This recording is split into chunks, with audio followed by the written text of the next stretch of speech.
how do you explain when things don't go as we assume? Or better, how do you explain when others are able to achieve things that seem to defy all of the assumptions? For example, why is Apple so innovative? Year after year after year after year, they're more innovative than all their competition. And yet, they're just a computer company. They're just like everyone else. They have the same access to the same talent, the same agencies, the same consultants, the same media. Then why is it that they seem to have something different? Why is it that Martin Luther King led the civil rights movement? He wasn't the only man who suffered in a pre-civil rights America, and he certainly wasn't the only great orator of the day. Why him? And why is it that the Wright brothers were able to figure out controlled powered manned flight when there were certainly other teams who were better qualified, better funded, and they didn't achieve powered manned flight, and the Wright brothers beat them to it? There's something else at play here. About 3.5 years ago, I made a discovery, and this discovery profoundly changed my view on how I thought the world worked, and it even profoundly changed the way in which I operate in it. As it turns out, there's a pattern. As it turns out, all the great and inspiring leaders and organizations in the world, whether it's Apple or Martin Luther King or the Wright brothers, they all think, act, and communicate the exact same way, and it's the complete opposite to everyone else. All I did was codify it. And it's probably the world's simplest idea. I call it the golden circle.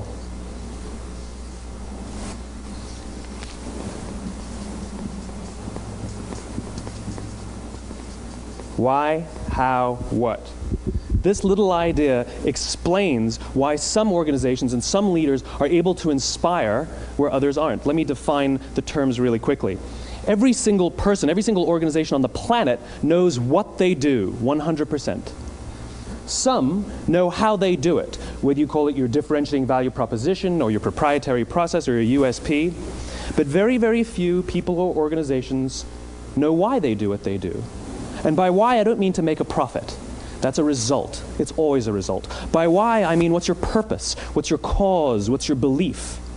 Why does your organization exist? Why do you get out of bed in the morning? And why should anyone care? Well, as a result, the way we think, the way we act, the way we communicate is from the outside in. It's obvious. We go from the clearest thing to the fuzziest thing. But the inspired leaders and the inspired organizations, regardless of their size, regardless of their industry, all think, act, and communicate from the inside out.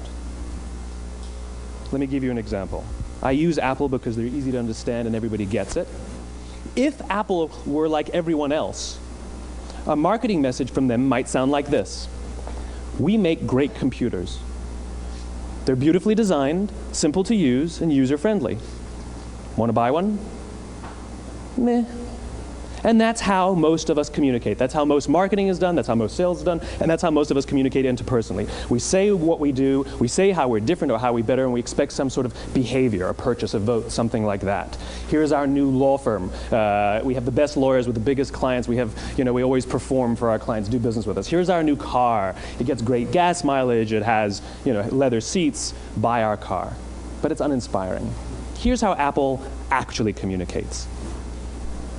Everything we do, we believe in challenging the status quo. We believe in thinking differently. The way we challenge the status quo is by making our products beautifully designed, simple to use, and user-friendly.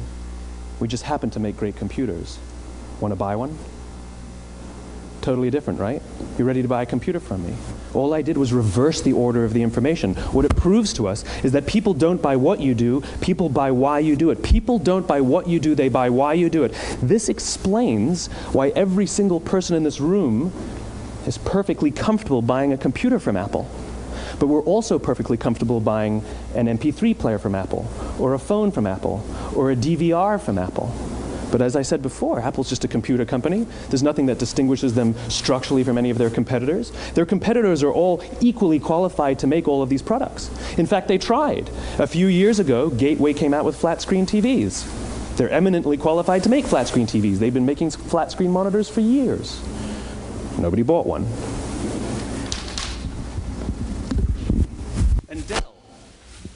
Dell came out with MP3 players and PDAs. And they make great quality products, and they can make perfectly well-designed products, and nobody bought one. In fact, talking about it now, we can't even imagine buying an MP3 player from Dell. Why would you buy an MP3 player from a computer company? But we do it every day. People don't buy what you do, they buy why you do it. The goal is not to do business with everybody who needs what you have. The goal is to do business with people who believe what you believe.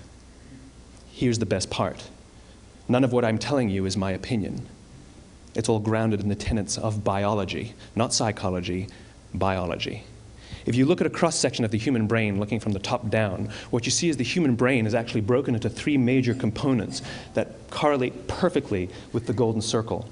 Our newest brain, our Homo sapien brain, our neocortex, corresponds with the what level. The neocortex is responsible for all of our rational and analytical thought and language. The middle two sections make up our limbic brains, and our limbic brains are responsible for all of our feelings, like trust and loyalty. It's also responsible for all human behavior, all decision-making, and it has no capacity for language. In other words, when we communicate from the outside in, yes, people can understand vast amounts of complicated information like features and benefits and facts and figures. It just doesn't drive behavior. When we communicate from the inside out, we're talking directly to the part of the brain that controls behavior, and then we allow people to rationalize it with the tangible things we say and do. This is where gut decisions come from. You know, sometimes you can give somebody all the facts and your figures, and they say, I know what all the facts and details say, but it just doesn't feel right. Why would we use that verb? It doesn't feel right. Because the part of the brain that controls decision-making doesn't control language. And the best we can muster up is, I don't know, it just doesn't feel right.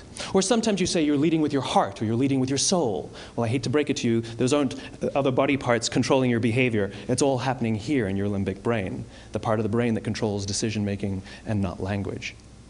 But if you don't know why you do what you do, and people respond to why you do what you do, then how will you ever get people to vote for you or buy something from you, or more importantly, be loyal and want to be a part of what it is that you do? Again, the goal is not just to sell people who need what you have. The goal is to sell to people who believe what you believe. The goal is not just to hire people who need a job. It's to hire people who believe what you believe. I always say that, you know, there's if you hire people just because they can do a job, they'll work for your money. But if you hire people who believe what you believe, they work for you with blood and sweat and tears. And nowhere else is there a better example of this than with the Wright brothers.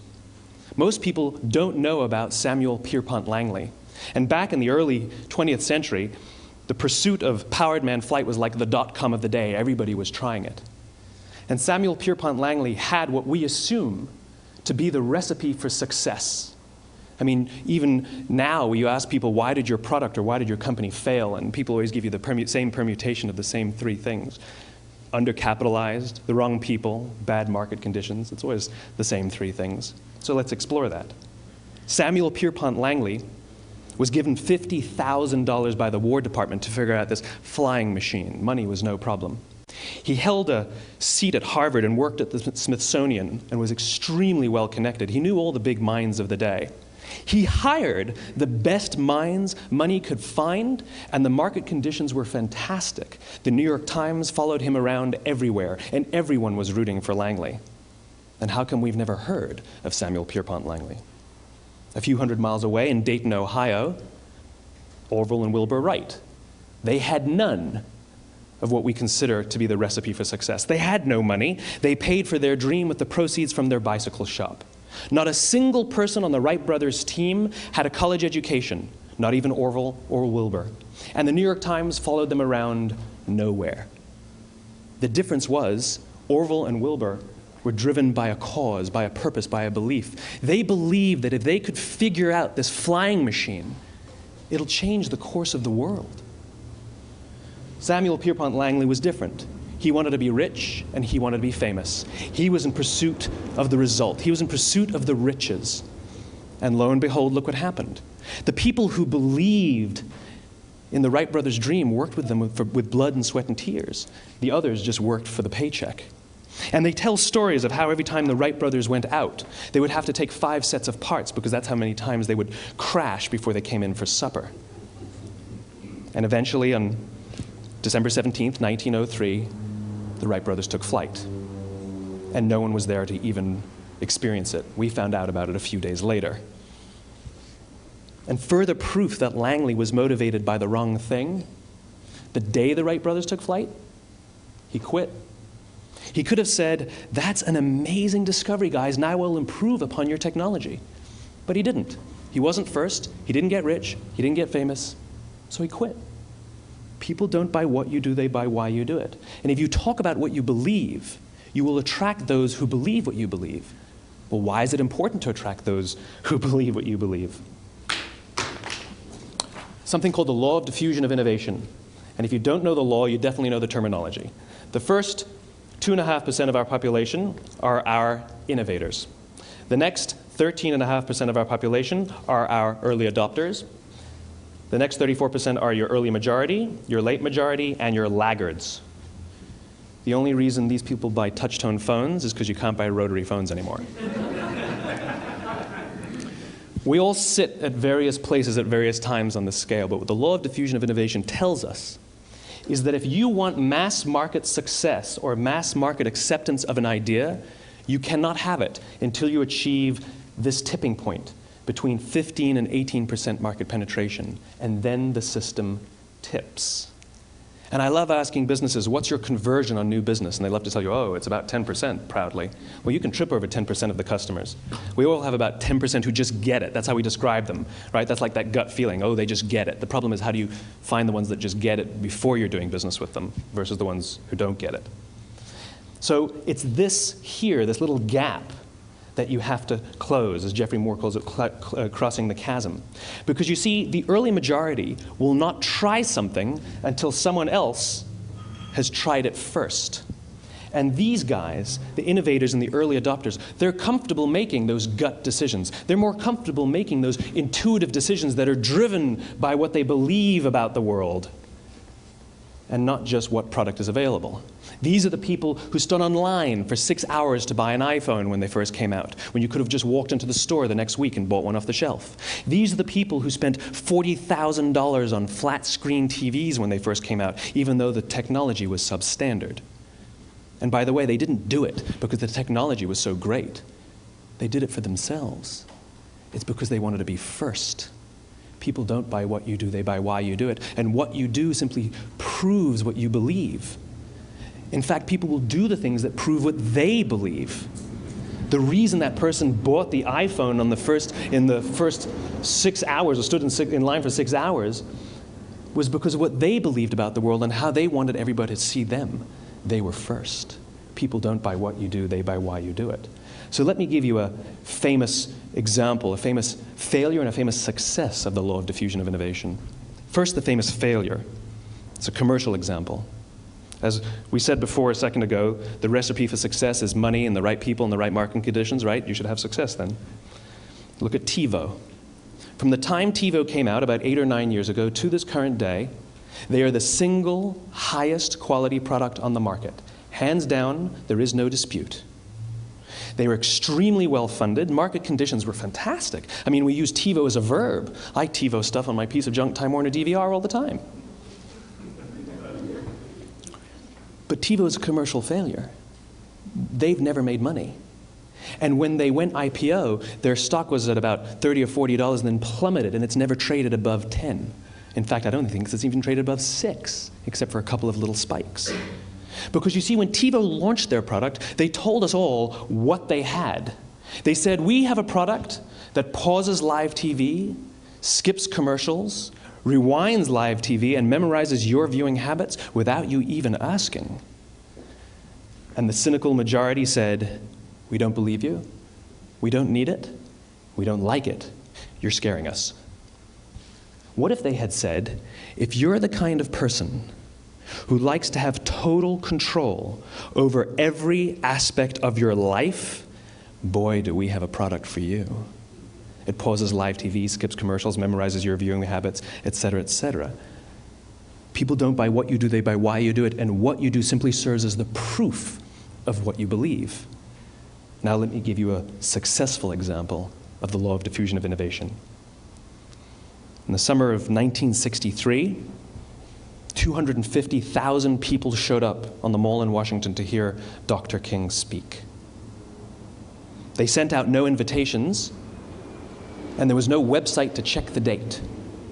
How do you do that? Well, Dr. King wasn't the only man in America who was a great orator. He wasn't the only man in America who suffered in a pre-civil rights America. In fact, some of his ideas were bad. But he had a gift. He didn't go around telling people what needed to change in America. He went around and told people what he believed. I believe, I believe, I believe, he told people. And people who believed what he believed took his cause and they made it their own, and they told people.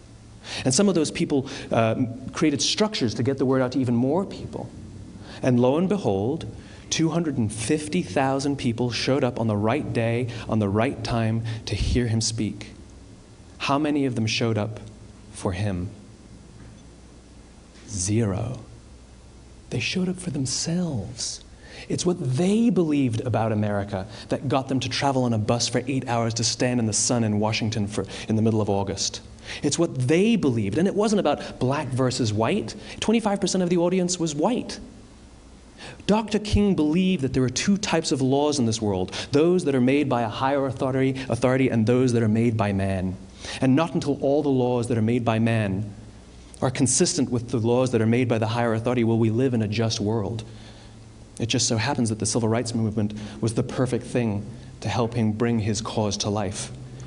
We followed him not for him, but for ourselves. And by the way, he gave the I have a dream speech, not the I have a plan speech. Listen to politicians now with their comprehensive 12-point plans. They're not inspiring anybody. Because there are leaders and there are those who lead. Leaders hold a position of power or authority, but those who lead inspire us. Whether they're individuals or organizations, we follow those who lead not because we have to, but because we want to. We follow those who lead not for them, but for ourselves. And it's those who start with why that have the ability to inspire those around them or find others who inspire them. Thank you very much.